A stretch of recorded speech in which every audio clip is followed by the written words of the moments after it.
Oke, Assalamualaikum warahmatullahi wabarakatuh. Kami dari kelompok akan menjelaskan tentang algoritma yang ada pada permainan Harvest Moon, Back to Nature dalam penyusunan dan pemilihan tanaman.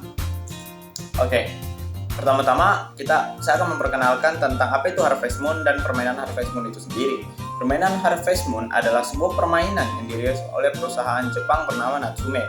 Pada dasarnya, permainan Harvest Moon ini memiliki fitur-fitur yang hampir sama pada setiap serinya. Di antaranya adalah menanam, beternak, berkencan dengan gadis yang ada di desa, memancing, mengikuti festival-festival, dan lain-lain. Oke, langsung saja. Harvest Moon, Back to Nature. Di sini saya akan menjelaskan lebih detail tentang apa itu game Harvest Moon, Back to Nature. Oke, Harvest Moon, Back to Nature juga menyediakan beragam fitur dalam permainannya, mulai dari beternak ayam, sapi, domba, dan juga ikan. Memelihara anjing dan kuda juga dapat dilakukan dalam permainan Harvest Moon ini. Mengikuti berbagai macam festival dan kontes sepanjang tahun, bercengkrama dengan penduduk di sekitar, mencari pasangan, dan memasak, memancing, bekerja dengan orang lain, dan karena pada dasarnya dalam game ini itu memiliki tujuan untuk mencari uang sebanyak-banyaknya dan memperbaiki lahan-lahan dari junior yang diwariskan oleh kakeknya, yaitu pemain utama dari game Harvest Moon ini.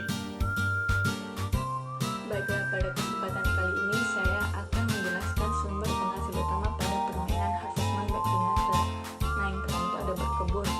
Nah, pada permainan Harvest Moon Back to Nature, menanam tanaman di ladang adalah sebuah kegiatan yang umumnya dilakukan di hari pertama pada saat memulai permainan ini. Karena pada awal mula permainan ini tidak banyak yang bisa pemain lakukan untuk mendapatkan uang, karena masih banyak fitur-fitur di dalamnya yang masih belum tersedia karena keterbatasan waktu permainan ataupun keterbatasan uang yang dimiliki oleh pemain. Nah, kedua ada bertenang.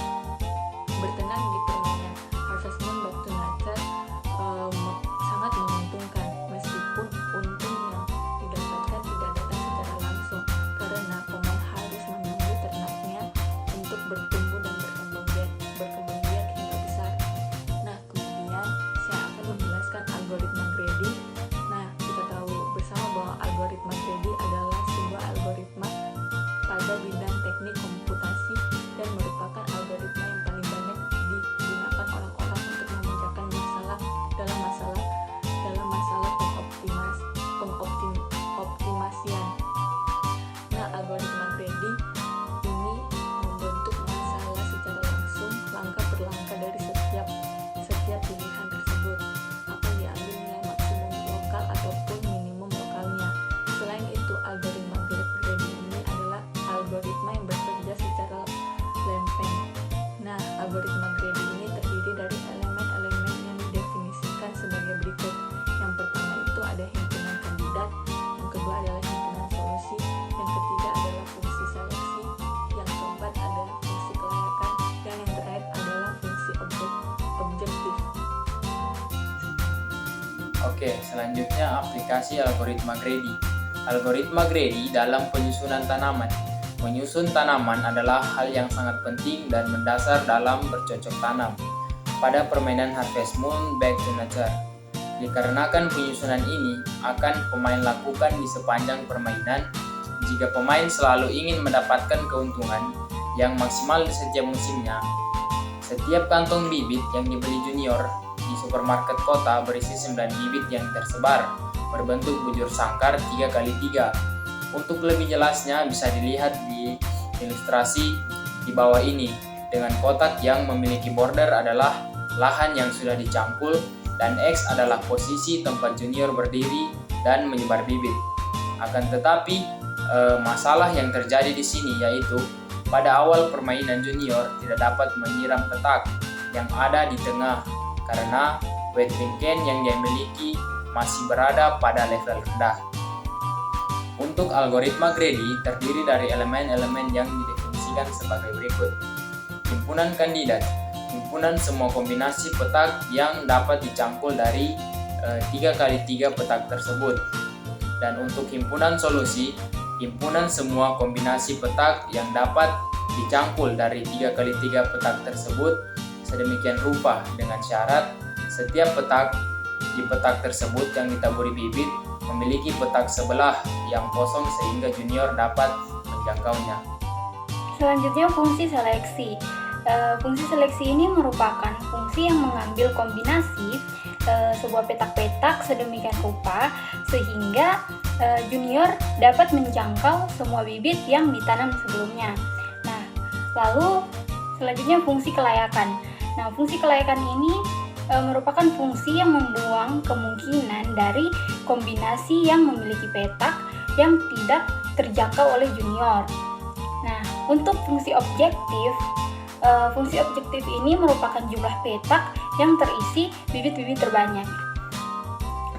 Nah, berdasarkan penerapan algoritma yang disebutkan sebelumnya, ada setidaknya 2 cara yang paling mangkus dalam mengatur tempat tumbuhnya bibit. Nah, 2 cara ini, yang pertama adalah cara square donut shape. Nah, cara square donut shape ini terjadi apabila pemain menyebar bibitnya dalam formasi donut shape yang tertanam dan dapat disiram ada 8. Nah, akan tetapi akan timbul masalah ketika ada rumput liar yang tumbuh di kotak tengah. Karena dengan begitu junior tidak dapat lagi bisa masuk ke dalam. Baiklah, Assalamualaikum warahmatullahi wabarakatuh. Saya akan menjelaskan fuzzy tape. Jika pemain menyebar bibitnya dalam formasi fuzzy ini, jumlah bibit yang tertanam dan dapat disiram ada 9, dan jika di kotak kosong ada rumput liar yang tumbuh, junior dapat dengan mudah memotongnya dengan scale atau bisa juga langsung mencabutnya. Selanjutnya kesimpulan, algoritma Gray sangat baik digunakan dalam permasalahan pengoptimasian penggunaan algoritma Gray pada permainan Harvest Moon. Back to Nature dapat disesuaikan dengan keadaan pemain yang sedang memainkannya. Pada awal permainan, sebaiknya pemain menebar benih menggunakan tipe fuzzy ataupun tipe squat down supaya penggunaan lahan dapat sebagus mungkin. Terima kasih.